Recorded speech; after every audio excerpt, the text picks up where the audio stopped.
หลังจากโควิดนี้พวกทานจะไปเที่ยวไสบ่าวเมืองหลวงยินดีต้อนรับเด้อหลวงพระบางเป็นเมืองยอดนิยมแห่งการท่องเที่ยวและเคยติดอันดับต้นๆของโลกมาแล้ว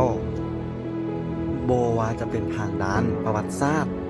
ทางธรรมศาสตร์และปูชนียสถานและนอกจากนี้หลวงพระบางยังมีแหล่งท่องเที่ยวอีกหลากหลายแห่งเช่นพระธาตุปู่ศรี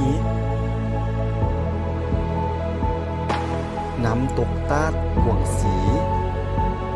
ที่เป็นอุทยานหลวงของเมืองหลวงพระบางและรวบรวมพฤกษานานาพันธุ์หลากหลายชนิดในที่นี้และนี้ก็คือจุดใจกลางของเมืองหลวงพระบาง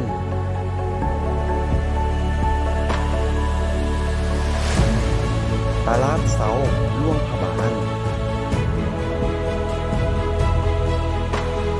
ตลาดสนเฮา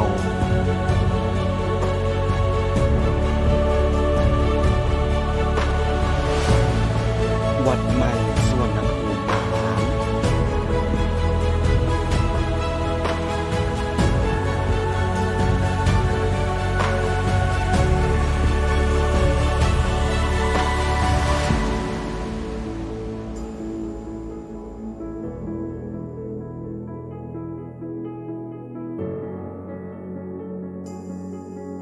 วัดแสนสุขาราม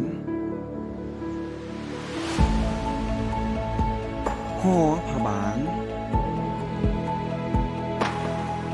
หอพิพิธภัณฑ์วัดสิริมงคลวัดพระธาตุปู่ศรีวัดเสียงของ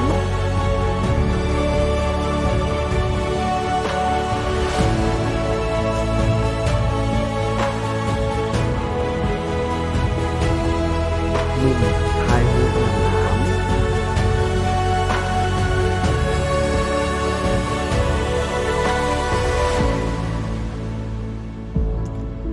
โบสถ์เก็บเมียนลาสลด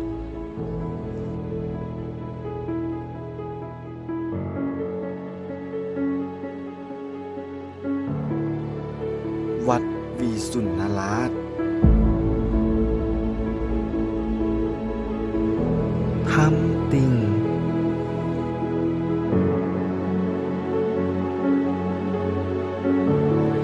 สุดท้ายนี้ก็ขอขอบใจทุกท่านที่รับสมฝากมายามบ่าวเมืองหลวงเด้อ